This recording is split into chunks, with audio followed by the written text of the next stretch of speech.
Hello, everybody. This is Kxo Radio AM 1230, and with us once again, Mickey Dale, voice of the Imperial Tigers, with a Imperial Valley High School football preview. Take it away, Mickey.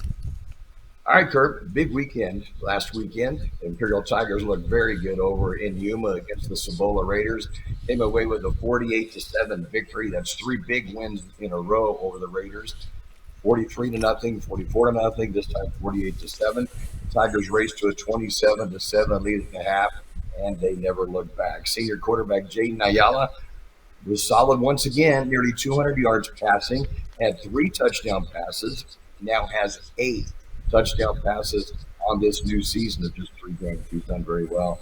The three to catch the touchdown passes, Mario Gaxiola, that was his second touchdown reception of the year. Isaiah Perez it was his third for Mario. For Isaiah Perez, it's his touchdown pass reception of the season. And then freshman Trey Reese had his first as a varsity player. So that's always exciting. That was a 34-yarder. So that was a pretty exciting time for a freshman to get a touchdown at the varsity levels.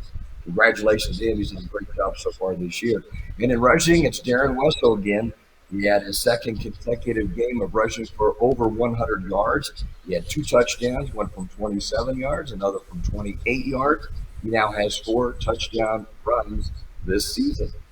And then quarterback Jaden Ayala had a touchdown run. It's his first of the season. That was a 32-yarder, and one of those where he zigzagged through the defense to get into the end zone. And that was a thrill to watch. The defense, giving up 7 points, you can imagine they were pretty solid once again. They held the Raiders to less than 40 yards rushing through the entire game. J.J. Jimenez also picked off a Cibola pass and went in from about 20 yards away to get the pick six. And for the Tiger defense, that's the second game in the row that they have scored on a pick six. So pretty excited for the defense to add to the scoreboard. Bozin also picked off a second interception of the game for the Tigers. And the Tigers defense has allowed just one touchdown in each of the three games this season. So they look very solid as we head into Fallbrook this Friday night. We have 16, Kurt, that are still unbeaten in Imperial High School in 3 weeks. Yeah, That's pretty amazing. it looks like that won't change until they start playing one another. And really, Vincent Memorial has only one loss. They're 2-1. Their one loss is to Imperial, so a local school. So, and then you've got six though. I've got to look it up to see when the last time we've had six teams unbeaten through a third of the season. But that's pretty exciting for Valley fans to know that there are six high schools that are still without a loss after two or 3 weeks for the other five teams this season. So that's always exciting. Central, we had mentioned last week that they had a tough contest coming up against the Ramona Bulldogs, but Central prevailed pretty handily. They won it by a score of 20-3, handing the Bulldogs their first loss of the season. And it was Nico Viesca again leading the Spartans, 150 yards of rushing and also a touchdown. He scored a second touchdown on a pass reception.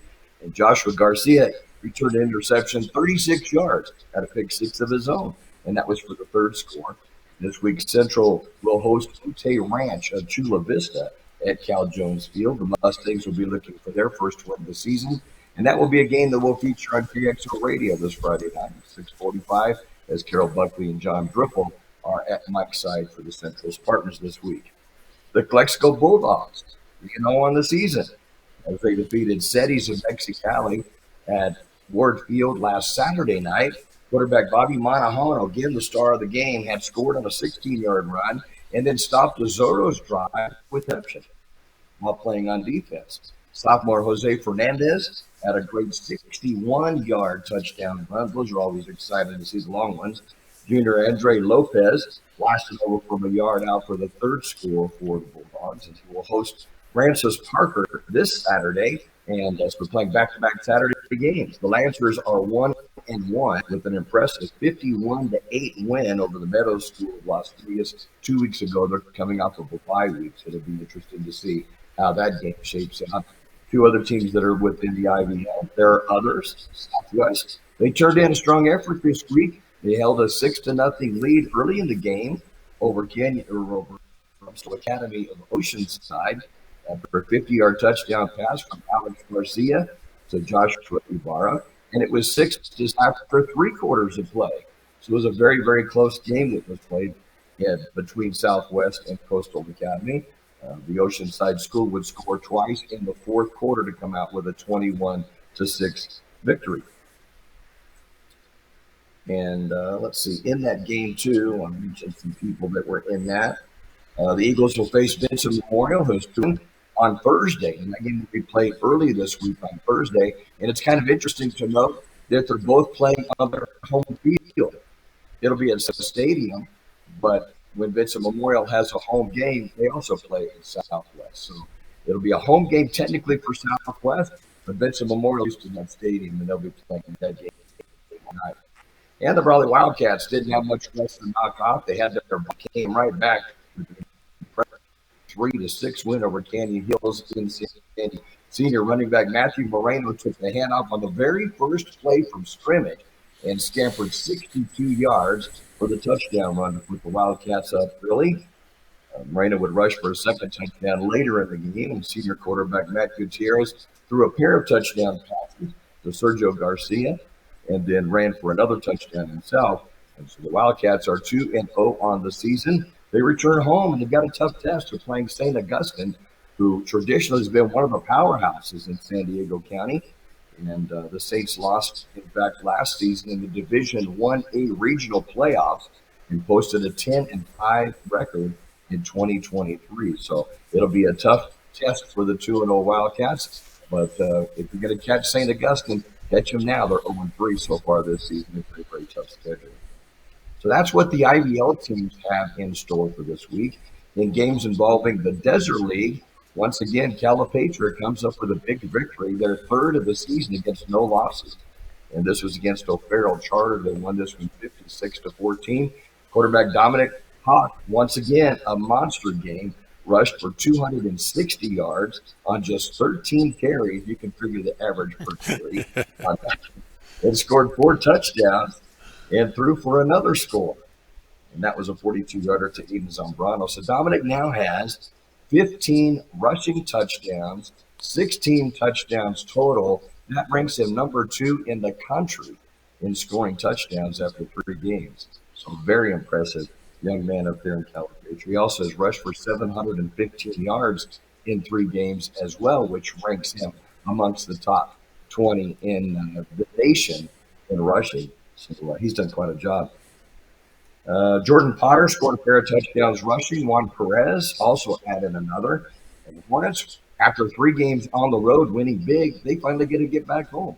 So they'll be at home Friday night at Memorial Stadium in Calipatria. They'll host Tri-City Christian. The Eagles are 2-1 on the season. Their one loss was last week. They lost 34-33 in a heartbreaking 1-point loss to Southwest of San Diego. So that'll be an interesting contest in Calipatria this week. And Battle of Old Desert Mountain League foes we told you about last week. Holtville and Mountain Empire. It used to be Holtville, Mountain Empire, Imperial, and Calipatria in the Old Desert Mountain League. And then Vincent Memorial later joined that league as well. But it was Holtville all over the Red Hawks, beating them 54-0 in that game. Raul Briseño returned a punt 75 yards for the Viking touchdown early in the first quarter. He had a receiving later. And quarterback Alonso for 183 yards in that game, completed 10 of 13 and threw 4 touchdown passes. Alan Carrillo caught 4 of them for 75 yards and scored a pair of touchdowns for the Vikings. Enrique Armas also had a rushing touchdown for the Vikings as Holtville rolled up 464 yards of total offense, posting their third victory of the season. And they'll host El Cajon Valley this week. It was El Cajon Valley that was at home last week against Vincent Memorial, and the Scots came away with a 35-0 victory in that one. That was their second shutout of the season, and defense was the name of the game for the Scots. They limited to the Braves to just 65 yards of total offense, and defensive tackle Emilio Fimbra is one of the stars on defense for the Scots. He had 12 tackles in the game, 2 sacks in the game, a fumble recovery, and an interception in the game. So he had quite a night. Offensively, the Scots started a third quarterback in as many weeks due to injuries. And this time, Patricio Carranza was under center. He engineered an offense that saw sophomore Victor De Leon gained 85 yards on 15 carries and scored a pair of touchdowns. Patricio added a rushing touchdown as well. And the Scots will face the Southwest Eagles, as we mentioned before, in Southwest. And again, that's on Thursday. So remember, it's a Thursday night game this week for those teams. And the other Desert League school, Palo Verde Yellow Jackets. They continue to struggle this year. They dropped their third game in a row. They lost to Gila Ridge of Yuma 49-14. And Salazar scored fourth touchdown for the Yellow Jackets, who ran for 246 yards in the game, but quite a rushing team. They only had like 32 yards passing, so they're really struggling in the passing department. And the Palo Verde defense gave up nearly 300 yards passing to the Hawks. The Jackets will be visiting Coachella Valley to face the Arabs this week before coming to Imperial a week from Friday, as they'll meet up against the Tigers. It'll be homecoming night for the Imperial Tigers. And I think the class of 1974 and 84 later on this year can have a reunion, but I think the class of 1974 is having their 50th reunion.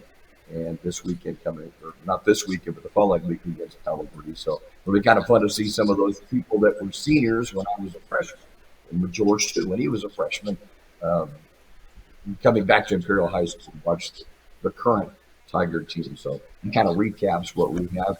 Got a big game in Fallbrook this week. It's been warm down here, but we've got the west breeze that always brings in the cooler weather.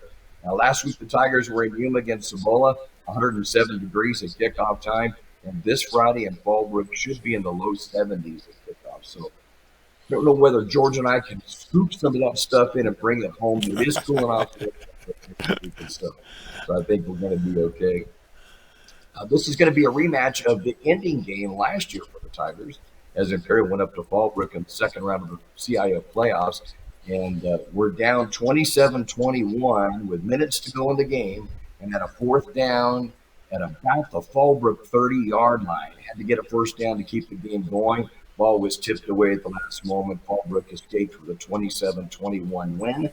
And the Warriors would eventually go to the next round, and they would lose a 39-38 game to the eventual CIF champion, La Jolla Country Days. They got a good program there, but they've had a lot of graduations from last year's team. In fact, 31 seniors graduated from last year's team, so they're very young this year. I think they've got 12 seniors on the team this year, a lot of sophomores and a whole bunch of juniors on the team this year. But however, one of them's coming back, and he's a quarterback to watch. His name is Evan Thomas. He's 6'4", has quite a cannon for an arm. He had 1,133 yards passing last year and 8 touchdowns. A great sports star. He's already agreed to a scholarship offer from UC Santa Barbara to play baseball next year. So he's got the height, he's got the size, he's got the arm. So it'll be interesting to see how he does, not only Friday, but how he does next year at UC Santa Barbara. He has 30 varsity starts, so a lot of experience there. And one player to know, Grant Hall, now in the first game this year, he had 167 yards rushed and 2 touchdowns in their opening game loss to Vista, 29-20 game there. Did not show up in the stats the second game, so I'm not sure if there was an injury or not. We'll find out and let you know on Friday night when we get up there for that ball game. And the Warriors visited Great Oak of Temecula last Friday. They suffered a 36-0 loss there. 2 of the scores by the Orange County squad were on punt returns for touchdowns. Special teams are really important. So you got to make sure to cover those up. So anyway, it's been an interesting game with the Tigers in Fallbrook, and we'll be up there on Friday night at 6:45. We'll be on KXORadio.com on the internet, and then on Saturday morning, it'll be posted on YouTube for a recap and a replay of the game if you'd like to listen to it again, or if you missed Friday night, you can listen to it on Saturday, and we'll let you know what the key is on that. You can go to the KXO website for YouTube on Saturday morning, and you'll be able to find it and listen to the ball game.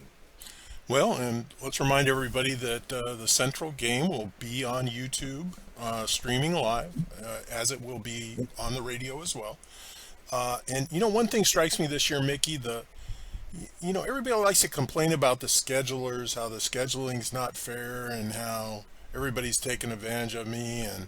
And when I say that, I mean the athletic directors. But the schedulers have done a remarkable job, particularly with Imperial and Central and Right. Brawley and the Desert Leagues. And I don't think, when they do good, we need to remind them, hey guys, you did a good job. Yeah, you did a good job. And we really have to tip our caps to the referees. They've had to move games to nights other than Fridays because of shortness of the refereeing crews that we have here, not only in the Valley, but in San Diego, in Riverside County, all over it's that way. And so when you talk about scheduling things, you've got to schedule games like the Vincent Southwest game this week that's going to be played on Thursday and Lexington playing on Saturday. You got to think about those men and women that are refereeing on Thursday night, maybe also doing a Friday night game, and some of those guys may be doing the Saturday game at Mexico as well. So a tip of the cap for the referees, a hard job that I would never want to try to do, and they do a really good job out there. And if we don't have, like I think I've heard on Kxo, if you don't have the stripes, you don't have the stars. You got to have the referees there. Well, I couldn't, even though I did play a lot of these games at a reasonable level, I was not capable of refereeing or umpiring because I was too big a fan of the game. That would be me. I would be wanting to watch the game, and if there was a really nice, sparkling running play, I'd want to sit back and watch it, not to see if there's a block behind the back or whatever that's going to hold or anything like that. So yeah, I would be too much a fan, and I would not be able to referee. So they've got a very, very difficult job, and I'll do the job that I'm a little bit better at up on the booth. Well, and kudos to them, and I do understand Friday night there's a crew coming in from San Diego because they were confused where the scheduling was going to be, so they're coming to do a game here. And I hope the heat doesn't bother them. I hope it doesn't either. It's going to be a little warm for one more week, and then it's going to start cooling down some more. And like I was saying, George and I are going to really enjoy a nice, cool area up in Fallbrook on Friday night. Hey, when's George going to join us on these previews? Well, he's working during the day, so we'd have to record it at a time when he's not working. So we'll have to find a time where we could do it later in the afternoon, where we could get him in it, and then I'll just slide out of the way and let him do it all the time. Well, that might be fun. I think people will enjoy that because George is a colorful character of the Old West, and he has a lot of interesting perspectives on stuff. He really does, and it's a real joy and privilege for me to do those games with him. All right, everybody. This has been Imperial Valley Football high school football preview with Mickey Dale. We'll catch you next week, and we'll catch you this weekend with high school football.